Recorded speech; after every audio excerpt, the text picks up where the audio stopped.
Donc, bonjour Monsieur Agues. Bonjour. Je vous remercie d'avoir accepté notre interview pour nous présenter la formation sur les financements publics. Donc, Avec grand plaisir. je vais commencer par la première question. Pouvez-vous nous expliquer pourquoi il est important de se former sur ce sujet actuellement?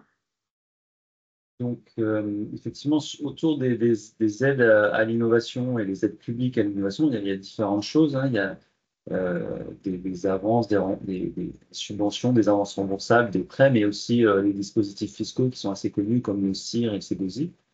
Tout ça fait un écosystème finalement assez complexe où il y a quand même énormément d'interlocuteurs différents, de connaissances à avoir et finalement pour savoir naviguer dans cet univers-là, je pense qu'il est nécessaire de suivre une formation tout simplement. Bien, je vous remercie. Et à qui s'adresse cette formation, donc le public cible?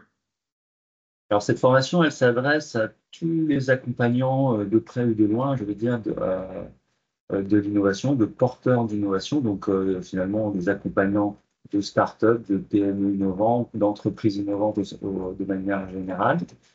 Euh, ça s'adresse également à des personnes qui sont responsables de l'innovation au sein de leurs structures privées, donc au sein d'entreprises pour lesquelles ils ont besoin de gérer l'aspect financement public.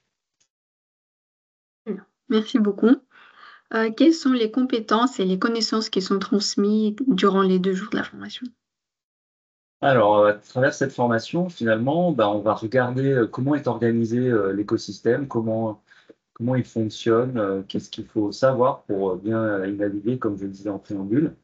Il est important de comprendre qu'est-ce qui fait un projet innovant, quels sont les critères d'éligibilité, comment finalement on arrive à également identifier les bonnes aides face au projet et en fonction de la phase dans laquelle il est, soit au début, donc par exemple euh, la faisabilité ou le développement R&D ou même s'approcher petit à petit de l'industrialisation qui nécessite encore un peu de travaux de recherche et d'innovation. Donc, on essaye d'identifier les bonnes aides. Et face à ces aides, en fait, il y a très souvent des dossiers à réaliser. Et donc, on va plonger dans ce qui compose les dossiers et s'assurer qu'on comprenne bien toutes les facettes, que ce soit technico-économiques et même financières. Donc, on apprend à argumenter sur l'éligibilité de son projet, sur la pertinence du projet face à des attentes du financeur. On apprend aussi à le situer dans son tissu économique, donc comment il va pénétrer un marché, avec quelle stratégie, et quels seront aussi les impacts. On parle souvent d'impacts environnementaux, sociétaux. Il faut également comprendre comment tout ça doit être amené et comment il faut faire en sorte que son projet ait bien ces impacts-là. Aujourd'hui, c'est très important.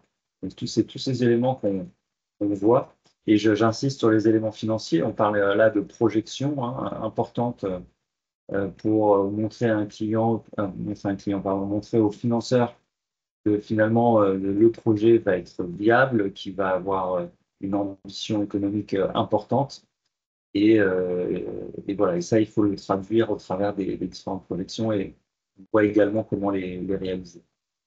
Euh, J'ajouterais enfin qu'il y a autour du STIR C2I des éléments importants à prendre en compte, car on sait aujourd'hui qu'il y a des évolutions récentes dans les textes de loi et qui font évoluer les dispositifs avec les éléments éligibles et ce qui peut être fait et ce qui ne peut plus être fait par rapport à il y a quelques temps maintenant.